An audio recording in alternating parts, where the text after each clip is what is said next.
Hello all my thrift shopping DIY friends. Welcome to my channel. I'm Heidi with Heidi Sonboul DIY. Today I'm going to be transforming my thrifted items into brand new looks that have a farmhouse twist. Now let's get crafting. This DIY is super simple. I find baskets like this all the time at my thrift stores, and they are honestly one of my favorite things to pick up. Now I always get things half off. I go on the days where there's half off sales. So I'm going to start by just removing these handles from my buckets, and then I'm going to take them outside and I'm going to spray paint them this beautiful blue color. I thought this color was so pretty. I love how it looks against the white. So I'm now going back in with some white paint that's acrylic with my paintbrush, and I'm just going around the rim, and then I'm going to add in a little bit of distressing. I just love how this looks with the distressing on it, and you can see that I'm coming in with a grayish brown color and really distressing the areas where it would get a lot of wear and tear. And I think that this really adds so much personality to the bucket when you do this. Now I'm coming in and I'm dry brushing it, but then I'm taking a paper towel and I'm really rubbing it in and helping it soak into the bucket itself. Then last, I just put the handles back on, and I will be using it to display towels in my bathroom.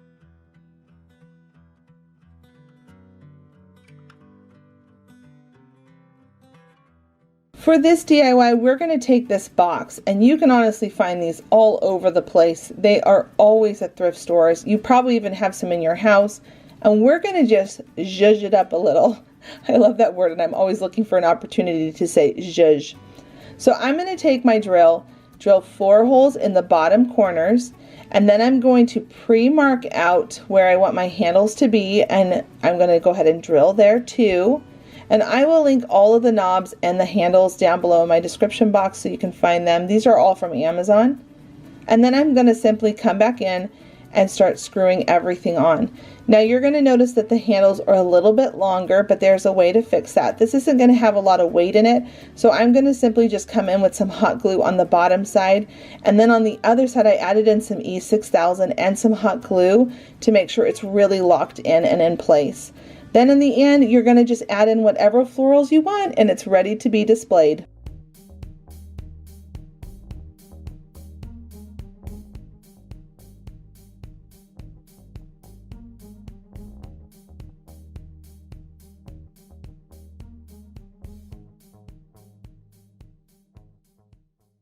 For this project, we're going to be using these 3 glasses that I did find at the Dollar Tree.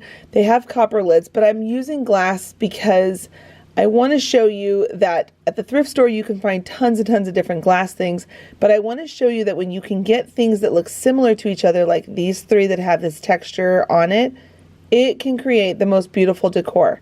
So when you're at your thrift stores, look for glass items that seem to be in a pair that have a textured pattern on it so you can see how we're going to transform these. I went with these glasses because this is what I had on hand, and I wanted to make sure I share this technique in this video. So we're going to take some Mod Podge. Make sure it's not clumpy. You want to make sure it's nice and runny and looking good. After a while, Mod Podge can kind of get weird. And then you're going to take very, very little of food coloring. I am just barely tapping this in here with blue, and you can see how pigmented it is, that all of this blue is just really coming forward with just the tiniest little dot.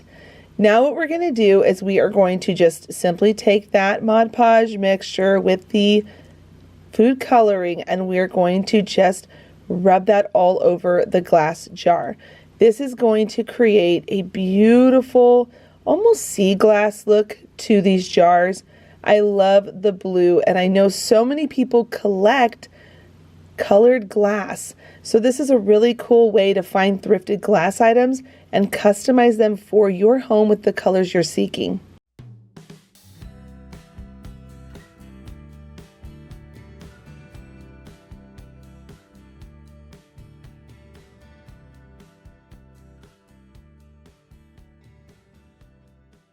I was in Michael's and I came across this beautiful vase. It's actually quite small in size.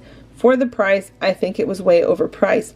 I shared that over on my Instagram account. I'll link that down below because I share a lot of shop with me's on my Instagram stories. If you're interested in my account, head down there to my description box and you will see the link to my Instagram so you can come on by and say hi. But I went to my thrift store and found 2 cute jars.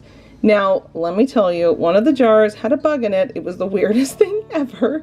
So when I was opening up the larger one, I was a little creeped out, hoping there wasn't a bug in that too. Because you just never know.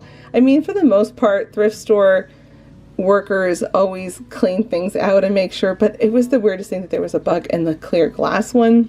Anyway, I removed the tape and the stickers, and then I took it outside and I used my smoky beige tan color. This is my favorite tan color to spray paint with.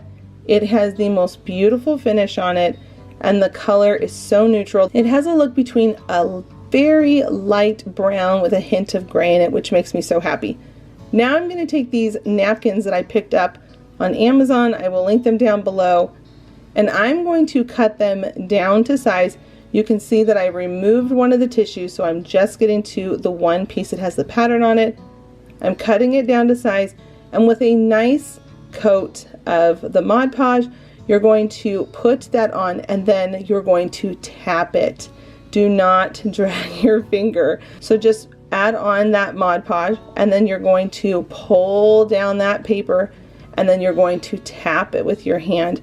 Now, I remember my mom doing this particular technique back in the day. She had these clay pots that she turned into bells that were hanging by our front porch. It had like a floral pattern out of a napkin. I just thought, I need to do that technique. It would be so cool to get this ginger jar look, and I just love how it's turning out. Now I'm going to move on to the larger jar, and it's going to be the same process, a nice coat. Make sure you cut the paper down to the size that you want first, because that will make it much easier to work with. And if you have a jar like mine where it's wider at the top, smaller at the bottom, tap it into place, and when you have a wrinkle where you can see that it needs to overlap, just gently add a little bit extra glue and overlap, and then tap it down into place, kind of creating a pleated effect on that tissue, and you won't even notice it once it's all dry. Then I went in with one more coat over the top with the Mod Podge, and when that was dry, I'm now going to add on some paint on top to distress it and to bring down some of that really dark blue. I wanted to lighten it even more to give it more of that French country look. And I'm just wiping away any excess, because what we're really trying to do is just to get that color to lightly be over the top so the pattern is still coming through. Then I'm going to come in with my paintbrush, and this is kind of a medium amount of paint I've got on my brush, not too heavy on the paint where I can wipe away a lot of the excess. We really want to just create a aged look on this pot. And now I'm going to come on the bottom with a brownish black color.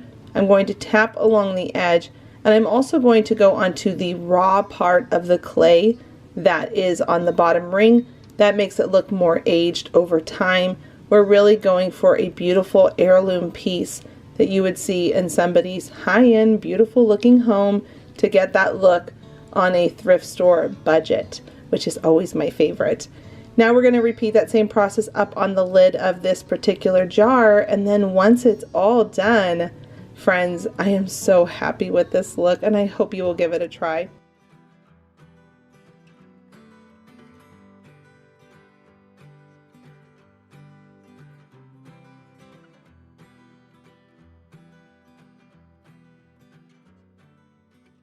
For this DIY, I'm going to be taking this croc container, and I loved the color. I didn't even touch it.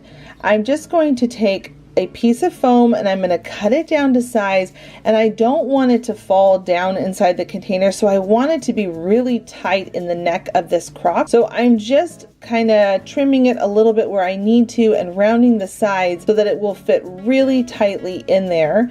And I'm just going to shove that down in without letting it fall all the way down and through. I didn't use any glue, I just pushed it down in there. And now I'm going to take some of this tall grass that you can get from the Dollar Tree during this season, and I am going to separate them from the handle that they come on, take something to poke a whole bunch of holes inside of that foam, and then I'm going to come back in with my hot glue and put those right inside of those holes. Now remember, when you get the hot glue on the grass, it will want to melt the grass, so make sure you stay towards the bottom where the paper wrapped around the grass is. Then at this point, I'm going to add in some hot glue and some of this moss to go around the grass. I just think that this looks so high-end and so beautiful. They sell stuff like this so expensive at high-end stores, and it is just costing me a couple of bucks. Then to finish off the look, I'm going to take some of this gray gingham ribbon and I'm going to wrap it around and tie on a knotted ribbon. Today's episode definitely had a color theme to it, which was blue. If you have a color theme in your home, I wanted you to see how you can take thrifted items and turn them into something custom for your home. Thank you so much for being here today. Don't forget to click the subscribe button if you're new. Leave a comment down below to let me know what you think of today's projects, and please do give this video a thumbs up. I'm going to recommend a couple of videos right here, and until the next episode, bye friends.